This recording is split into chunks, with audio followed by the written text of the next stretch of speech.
નમસ્કાર students parents NEET 2024 ગુજરાતનું અત્યારે આપણે હવે કાઉન્સેલિંગ પ્રક્રિયા જ્યારે પણ ચાલુ થશે એ પહેલા ડોક્યુમેન્ટ જોઈ લેવા જોઈએ. યસ 113 કોલેજ માટે બધાના પ્રશ્નો આવી રહ્યા છે. જે કંઈ ન્યૂઝ આવશે ચાર્વિક એકેડેમિયાની યુટ્યુબ ચેનલ, અમારી ટેલિગ્રામ ચેનલ સબસ્ક્રાઇબ કરીને રાખો. તમારી આ જે કંઈ 4 મહિના જેવી જર્ની ચાલશે, મતલબ MBBS BDS ની 1.5-2 મહિનાની પ્રક્રિયા હશે મિનિમમ, અને 1.5 થી 2 મહિનાની પ્રક્રિયા હશે BA MS BHMS એડમિશનની. બંને સેપરેટ થશે, ખાસ યાદ રાખજો. ઓલ ઓવર ઇન્ડિયા કોટાનું બંનેનું રજીસ્ટ્રેશન પણ અલગ અલગ થશે. એક માટે છે સાઇટ MCC ની અને બીજા માટે સાઇટ છે, બંને સાઇટ તમને ડિસ્ક્રિપ્શનમાં અમે આપી દઈએ છીએ. ઓલ ઓવર ઇન્ડિયા કોટાની બંનેની પ્રક્રિયા અલગ અલગ રજીસ્ટ્રેશન થશે. અને ગુજરાત માટે medidmgujarat.org આ એક જ સાઇટ યાદ રાખજો, ક્યાંય પરેશાન થતા નહીં, મિસગાઈડ થતા નહીં. આની અંદર તમે અત્યારથી ભલે તમારો સ્કોર ઓછો છે અને તમે BAMS માં જ જવા માંગો છો કે BAMS માં જ તમને મળી શકે એમ છે, તો પણ તમે અત્યારથી રજીસ્ટ્રેશન કરી શકશો જ્યારે સાઇટ ખુલશે ત્યારે. BAMS BHMS ની ચોઇસ ફિલિંગ તમને જ્યારે ઓલ ઓવર ઇન્ડિયા કોટાનું ચાલુ થશે ત્યારે જ ખુલશે. આમાં બધા જ મિસગાઈડ થતા હોય છે. અમારી સાથે કનેક્ટ રહેજો, તમને ક્યાંય અમે પ્રોબ્લેમ્સ નહીં થવા દઈએ. અને યસ, ચોઇસ ફિલિંગ માટે તમારી અમારી હેલ્પલાઇન જોતી હોય તો હજી પણ એ ઓફર એ જ છે. પછી અમે થોડી પ્રાઇસ એમાં ઇન્ક્રીઝ કરશું, કારણ કે જે પાટલા પેરેન્ટ્સ છે એમને કોઈ કમેન્ટ ના કરે કે સર આવું ન કરો, રાઈટ? તો અત્યારે અમારી પ્રાઇસ એ જ છે 2999. જે દિવસે મેરિટ લિસ્ટ બહાર પડી જશે એ દિવસથી 3499 અમે જે રીતે કમિટમેન્ટ આપેલું છે એ મુજબ એ પ્રાઇસ થઈ જશે, રાઈટ? અત્યારે આપણે વજ્યા છીએ ડોક્યુમેન્ટ ઉપર. પહેલું લિસ્ટ ઓફ ડોક્યુમેન્ટ મેં ડાઉનલોડ કરીને જ રાખ્યું છે તમારા માટે. અહીંયા બધાને સૌથી પહેલું મહત્વનું આ છે, 10મા ને બંનેની માર્કશીટ તમારે પાસે હશે જ, રેડી જ હોવી જોઈએ. એની સાથે એક કન્ડિશન છે જ કે ગુજરાત રાજ્યની બહારની શાળામાંથી જો તમે ધોરણ 10મું પાસ કરેલું હોય તો એ 23 જૂન 2017 પહેલાનું હોય એવું તમારે ફરજિયાત છે, જેમને લાગુ પડતું હોય એને. બીજું 15, 16, 17 અને 19 આમાં બધામાં ગવર્મેન્ટ અધિકારીઓ થી લઈ અને આપણા ડિફેન્સના જે કંઈ સૈનિકોના બધા સંતાનો હોય છે એમના માટેની બધી કન્ડિશનો છે. એટલે નોર્મલ બધાને એ બધા રૂલ્સની જરૂર હોતી નથી. તમારે તો 10 અને 12 નું મેઇન સર્ટિફિકેટ આવું કંઈ પણ લાગુ પડતું હોય તો એનું અપડેટ હું નીચે આપું છું તમને. એ પછી નીટ યુજીની માર્કશીટ તમારી. એના પછીનું જે છે લિસ્ટ ઓફ ડોક્યુમેન્ટમાં તમારે તમારું બર્થ પ્લેસ, મતલબ તમારું જન્મ સ્થળ જો એ સ્કૂલ લિવિંગમાં આપેલું હોય કે ટ્રાન્સફર સર્ટિફિકેટમાં આપેલું હોય એ જ તમારે અપલોડ કરી દેવાય, કમ્પલસરી જ છે, રાઈટ? સ્કૂલ લિવિંગ કે ટ્રાન્સફર સર્ટિફિકેટ. પણ જો બર્થ એમાં ન દર્શાવેલું હોય, બર્થનું સ્થળ, તો તમારે એની સાથે મર્જ કરી દેવાનું. તમારું બર્થ સર્ટિફિકેટ કે તમારી પાસપોર્ટમાં હોય તો પાસપોર્ટમાંથી, તો એ બંને ડોક્યુમેન્ટને મર્જ કરીને સિંગલ ફાઇલ બનાવી અને તમારું સ્કૂલ લિવિંગ કે ટ્રાન્સફર સર્ટિફિકેટ ની સાથે તમારું બર્થ પ્લેસ, જો એક જ સ્કૂલ લિવિંગમાં જ બધું આવી જતું હોય તો કંઈ બીજું ડોક્યુમેન્ટ એની સાથે એટેચ કરવાની જરૂર નથી. ડોક્યુમેન્ટ તમે સિંગલ બનાવી દેજો, રાઈટ? એના પછીનું એ જ તમારો મુદ્દો આપેલો છે કે પ્રમાણપત્રમાં જન્મ સ્થળનો સ્પષ્ટ રીતે ગામ, તાલુકો, જિલ્લા અને રાજ્યનો ઉલ્લેખ કરેલો હોવો જોઈએ. આ પ્રમાણપત્રના જાતિના પ્રમાણપત્રની ચકાસણી માટે પણ જરૂરી છે. આ તમારું ડોક્યુમેન્ટ થઈ ગયું એના માટેનું. પછી તમારો જન્મ તારીખનો પુરાવો, એ પણ ત્યાં અગેન કોઈ પણ એક school leaving certificate, transfer certificate, birth certificate, Indian passport, standard 10th ની માર્કશીટમાં પણ તો તમારી બર્થ ડેટ મેન્શન કરેલી હશે જ. મતલબ એ ડોક્યુમેન્ટ ત્યાં જે આપેલું હોય ત્યાં તમે 10th અને 12th ની માર્કશીટ આપી, આગળ લિવિંગ સર્ટિફિકેટ આપ્યું, તો અહીંયા બર્થ સર્ટિફિકેટ પણ આપી દેવાય, કા પાસપોર્ટ પણ આપી દેવાય, કા રિપીટ ડોક્યુમેન્ટ પણ આપી શકો તમે. એમાં કોઈ જ ક્વેરી બીજી આવશે નહીં, રાઈટ? એના પછી આપણે પોઈન્ટ નંબર 5 ઉપર જતા રહીએ. ગુજરાત બહાર જન્મેલા ઉમેદવારો માટે, યસ, ગુજરાત બહાર જે જન્મેલા છે એમને ડોમિસાઇલ સર્ટિફિકેટ કઢાવવાનું થાય.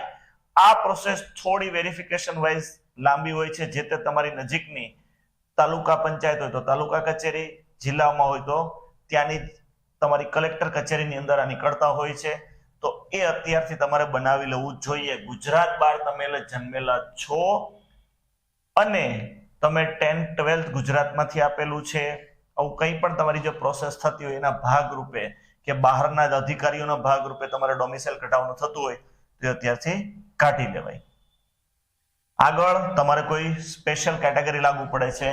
એસસી છે તો બધાને ખબર જ હોય એના માટેનું, એસટી છે તો એનું સર્ટિફિકેટ 6 અને 7 એના માટે છે.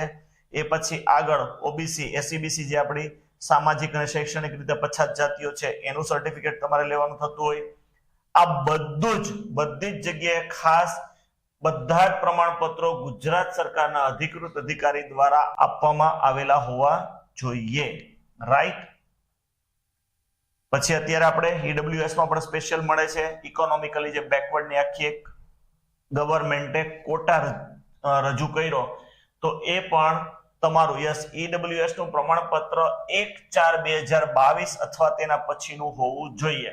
મતલબ એ લોકોએ કોઈ પણ ઈડબ્લ્યુએસ નું સર્ટિફિકેટ આના સિવાય પણ તમને આવી ગવર્મેન્ટ સહાયો લેવામાં જરૂર પડી હોય, સ્કોલરશીપો, તો ત્યારે તમે કઢાવ્યું હશે. લાસ્ટ 2 years નું ચાલે.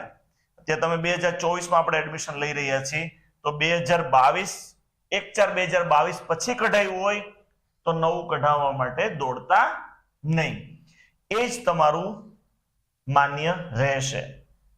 એના પછીનું છે તમારું કંઈ પણ તમે ડિસેબિલિટી છે તો ડિસેબિલિટી સર્ટિફિકેટ ખાસ તમારે કઢાવવાનું પણ ફ્રેશ લઈ લેજો. અને આનું આખું એક પાછું રીચેકિંગ પણ આવશે ત્યારે તમારી પાસેથી એ પ્રોસેસ મિનિમમ 8-10 દિવસની છે. હજુ સુધી ઓલ ઓવર ઇન્ડિયાનું પણ કંઈ નથી આવ્યું. એ જ્યારે આવશે ત્યારે તમારે એ પરફેક્ટ વેરીફાઈ કરાવી લેવું જોશે જેથી કરીને એ સર્ટિફિકેટ તમારું માન્ય રહે કોટા માટે પીડબ્લ્યુડી ના કોટા માટે. રાઈટ. પછી અમદાવાદ અને સુરત એ બંનેની મ્યુનિસિપલ કોલેજમાં બંનેનું અહીંયા છે, અહીંયા અમદાવાદ અત્યારે મેન્શન છે પણ આગળ આઈ થિંક સુરતનું હોવું જોઈએ. યસ. 11 અને 12 નંબરના પોઈન્ટ અમદાવાદના લોકલ સ્થાનિક માટે NHL જે એમની મ્યુનિસિપલ મેડિકલ કોલેજ છે એમાં, અને સુરતની જે ત્યાંની લોકલ કોલેજ છે એના માટે. મતલબ તમે સુરત સિટીના કે અમદાવાદ સિટીના હો લોકલ તો ત્યાં એની સ્પેશિયલ સીટો છે. યસ. એડમિશન તમને તમારા નીટના માર્ક્સના મેરિટથી જ મળશે. એમાં કોઈ સ્પેશિયલ તમને આગળ કેટેગરી મળશે નહીં, પ્રેફરન્સ મળશે નહીં. એટલે હંમેશા બધી જ પ્રોસેસ હું વારે કહું છું. ઇવન આપણી MED અને MCC ની જે સાઇટ છે મેડિકલ કાઉન્સિલની જે આપણી એડમિશન પ્રક્રિયા કરે છે એ બંને વારે આવી બધી જ નોટિસ સૂચનાઓ આપશે જ. કોઈ પણ આવી બાયપાસની પ્રક્રિયામાં ક્યાંય પણ ફસાતા નહીં. એના ભાગરૂપે પાછું રિપીટ કરીશ. અને યસ, ટીમ ચાર્વિક તમારી સાથે છે જ. હજી પણ સબસ્ક્રાઇબ ના કરી તો સબસ્ક્રાઇબ કરીને રાખજો. બધી જ આવી ટ્રાન્સપરન્ટ ડિટેલ તમને મળશે. એક OCI છે, ઓવરસીઝ સિટીઝન ઓફ ઇન્ડિયા, જેમને NRI કોટામાં પણ એડમિશન લેવાનું હોય કે OCI થ્રુ એડમિશન લેવાનું હોય એ વિદ્યાર્થી અથવા તેઓના માતા પિતા NRI હોવા જોઈએ. OCI કાર્ડ પણ યસ, OCI કાર્ડમાં પણ આપણે અહીંયા તમને NRI કોટામાં જ એડમિશન મળશે. ગુજરાતમાં ફરજિયાત મેનેજમેન્ટ કોટા અને ગવર્મેન્ટ કોટાની અંદર આપણે ગુજરાત અને ગુજરાતના ડોમિસાઇલ સર્ટિફિકેટ વાળા જ સ્ટુડન્ટને એડમિશન મળે છે. તમને આની અંદર NRI કોટામાં જ એડમિશન મળશે. બાકી તમારી શારીરિક યોગ્યતાનું પ્રમાણપત્ર તમારા જે કોઈ તમારા ફેમિલી ફિઝિશિયન હોય એ તમને આપી શકે યોગ્યતાનું, કે ભાઈ તમને કોઈ મેડિકલ ડિસેબિલિટી, ફિઝિકલ એવી કોઈ ડિસેબિલિટી છે નહીં, એનું પ્રમાણપત્ર મળી જશે. 15, 16, 17, 18 અને 19 આ બધી જ અલગ મેં જેમ સ્ટાર્ટમાં તમને કીધું કે પહેલા આપણા સંરક્ષણ કર્મચારીના પુત્ર અને પુત્રીઓ, તો એમને પણ આવા બધા સ્પેશિયલ સર્ટિફિકેટ મળે છે અને એમના માટેના સ્પેશિયલ કોટા છે. એ પછી આપણા ગુજરાતના જ IAS, IPS, IRS ગવર્મેન્ટ અધિકારીઓ ગુજરાત રાજ્યમાં તેમનું પોસ્ટિંગ હોય, મતલબ છે ગુજરાત બહારના, પણ ગુજરાતના એમના પોસ્ટિંગ દરમિયાન એમના બાળકોએ 10 અને 12મું ધોરણ ગુજરાતમાંથી કરેલું હોય, એક પછી કેન્દ્રીય વિદ્યાલયમાંથી હોય કે ગુજરાત બોર્ડમાંથી પણ કરેલું હોઈ શકે. એ બધાને અલગ અલગ સર્ટિફિકેટ ગવર્મેન્ટ જ આપે છે અને એ બધા ગુજરાતમાંથી એપ્લાય કરી શકે, ગુજરાત કોટામાં એમને એડમિશન મળી શકે. તો એ બધા જેમને આ કન્ડિશનો લાગુ પડે છે, જેમ આપણા એસસી એસટી ઓબીસી એ બધાને લાગુ પડે, એમને પોતાના કોટાના સર્ટિફિકેટ કઢાવવા પડે જાતિના બધા. એવી જ રીતે આ લોકોએ સંરક્ષણ અધિકારીઓ, આવા બધા ગવર્મેન્ટ અધિકારીઓ, એ સિવાય જવાહર નવોદયમાંથી તમે 11 અને 12મું ગુજરાત બહાર કર્યું હોય પણ 1 થી 8 પાછું તમે ગુજરાતમાંથી જ કરેલું છે, તો એવા પણ લોકોના સર્ટિફિકેટ અહીંયાથી મળશે. દીવ દમણ દાદરના જે આપણા છે કેન્દ્ર શાસિત પ્રદેશો, અને ત્યાંથી પણ જે કોઈના ગુજરાતમાં જન્મ થયેલા છે અને ત્યાંથી કઈ એમણે 10th 12th નું થયેલું છે એમનું, તો એના માટેના જે કઈ સર્ટિફિકેટ કઢાવી અને આ બધા જ લોકો અહીંના ગુજરાતની સીટ માટે એપ્લિકેબલ થઈ શકે. એ બધી કન્ડિશનોના સર્ટિફિકેટ તમારે અત્યારથી જ કઢાવી લેવા જોઈએ. ક્વોલિફાઈંગ ક્રાઇટેરિયા, લાયકાતના ધોરણો હાલની સ્થિતિ અત્યારે શું છે? ફોર એમબીબીએસ તમારી નીટ નું માર્કશીટ હોવું જોઈએ, 12th પાસ નું માર્કશીટ હોવું જોઈએ એમબીબીએસ અને બંને માટે.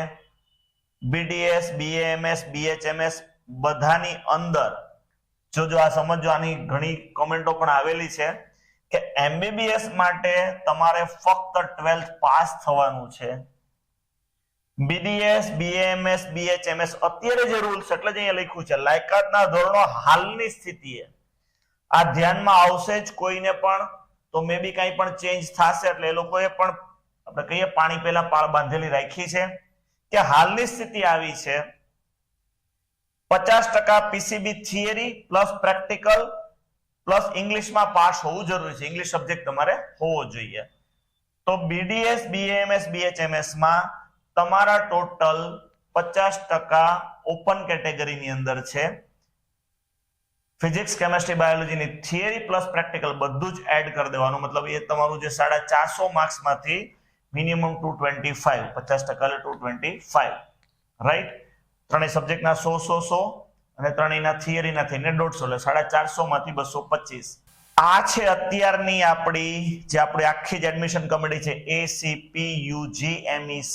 આનું ફૂલ ફોર્મ આખું છે, આપણે એમાં ડિટેલમાં જવાની જરૂર નથી. હું એક જ વસ્તુ પેરેન્ટ્સને કહેતો હોઉં છું, ગુજરાતના એડમિશન માટે તમે એક જ સાઇટ યાદ રાખજો, medadmgujarat.org, અને બીજી યસ યુટ્યુબની ચાર્વિક એકેડમીની ચેનલ. આ છે અત્યારે તમારો ડોક્યુમેન્ટનું મેઇનલી ડોમિસાઇલ, અને તમને જો કોઈ સ્પેશિયલ કાસ્ટ કેટેગરીની સર્ટિફિકેટ આવતી હોય તો એ, અને તમારે જે 15, 16, 17 અને 18, 19 જે 5 ક્લોઝ તમારે ગુજરાતના જે અધિકારીઓથી લઈ અને સ્પેશિયલ તમને આવું કંઈ પણ હોય સર્ટિફિકેટ લાગુ પડતું, તો એ મેઇન છે. બાકી આમાં કોઈ દોડાદોડી તમારે જાજી કરવી પડે એમ નથી.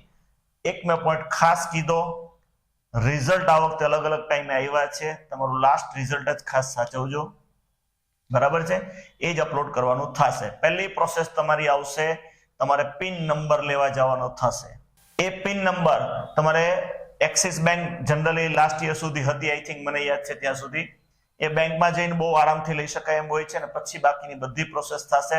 બધામાં ટીમ ચાર્વિક તમારી સાથે છે, અને યસ ચોઇસ ફિલિંગ માટેની તમારે કોઈ પણ હેલ્પ જોતી હોય તો અમારી એ પણ ખુલ્લી છે. અને અમારું જે પર્સનલ કાઉન્સેલિંગનું અમે એક ઇનિશિયેટિવ લીધું છે પેરેન્ટ્સોની રિક્વેસ્ટથી. સારી કમેન્ટો આવી રહી છે બધાની, પેરેન્ટ્સની પણ. દિલથી ખૂબ ખૂબ ટીમ ચાર્વિકનો તમારો આભાર માને છે. તમને સેટિસ્ફેક્શન મળ્યું છે એ જ અમારા માટે ઘણું સારું છે. હવે અમે વેબિનાર 31 તારીખે પણ પાછો અમે વેબિનાર કરી રહ્યા છીએ. જો તમારે રજીસ્ટ્રેશન કરાવવું પહેલાના ધોરણે 10 લોકો સાથે જ અમે 10-10ની જ બેચમાં બધું કરી રહ્યા છીએ. અત્યારે ઓપન છે, નેક્સ્ટ વેબિનારની તારીખ પાછી જાહેર કરશું. આવી કોઈ પણ હેલ્પ જોતી હોય તો એ પણ લઈ શકો છો. મળીએ છીએ નેક્સ્ટ અપડેટ સાથે. નમસ્કાર, થેન્ક યુ.